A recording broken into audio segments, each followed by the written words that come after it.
नमस्कार दोस्तों, मैं हूं नैनाजी राजपूत। मैं जो आपको आज बताने जा रहा हूं, जो दिल्ली में छात्रों पर जो लाठियां चार्ज हुई है, जो सरकार द्वारा जो लाठियां चार्ज हुई है छात्रों पे, सरकार क्या जानबूझकर इस छात्रों पर लाठीचार्ज चार्ज किया है या इसके पीछे कोई षड्यंत्र या कोई इससे बड़ा कोई वो हुआ है, या सरकार जानबूझ के सुनना नहीं चाहती? क्योंकि सरकार का एक ही मकसद था।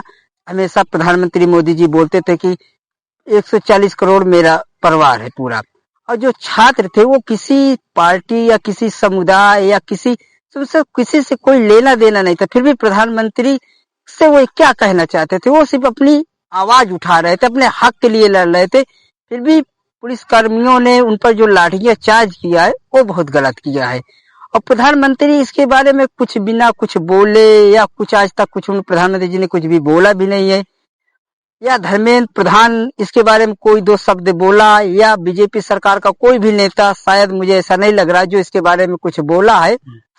ये छोटा मोटा मुद्दा नहीं है कि चलो कोई मुद्दा होता तो वो बात और थी। ये बात थी छात्रों की। और अगर हमारे देश में छात्रों पर ही लाठियां चार्ज होना शुरू हो जाएगा तो फिर लोकतंत्र कहाँ रह जाएगा? मेन था लोकतंत्र। और महात्मा गांधी जी का भी यही कहना था कि आंदोलन हमारी जन्मभूमि है।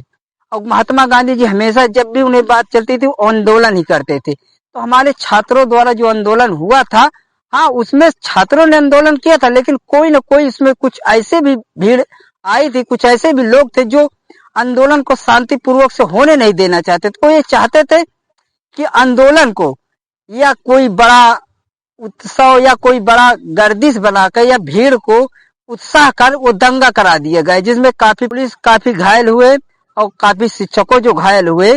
ये में दोनों में जो झड़प हुई है इसमें काफी पुलिस वालों भी घायल हुए थे। लेकिन ये जो पुलिस द्वारा कर्मचारियों पर, जो पुलिस द्वारा शिक्षकों पर जो लाठी बरसाई गई है, ये बिल्कुल गलत है। और इस पर पूरी सरकार मौन व्रत है।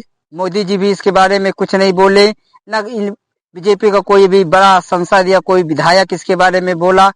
सारा देश में इतना आक्रोश है, फिर भी शिक्षक के बारे में कुछ तो थोड़ा ना बहुत सोचना चाहिए सरकार को। और सरकार का मेन ही काम है कि शिक्षक या आम जनता की आवाज सरकार नहीं सुनेगी तो कौन सुनेगी? फिर भी सरकार इसे अनदेखा करना चाहती है। संसद से 1.5 किलोमीटर दूरी पर था जंतर मंतर, फिर भी सरकार के पास इतना टाइम नहीं हुआ को 1.5 किलोमीटर आकर उन शिक्षकों से या उन लोगों से बात कर लेती। फिर भी सरकार पास इतना अहंकार आ गया कि वो 1.5 किलोमीटर चलकर अपने किसी सेवा या किसी सदस्य को या किसी मंत्री को भेजकर चाह लेती तो सरकार से बात कर लेना चाहती। लेकिन फिर भी सरकार के पास इतना टाइम नहीं था, शायद सरकार झुकना ही नहीं चाहती। और बीजेपी सरकार वैसे भी कभी नहीं झुकी, तो अब वो क्या झुकी? मेन था सरकार का इतना काम कि सरकार झुकना ही नहीं पसंद करती।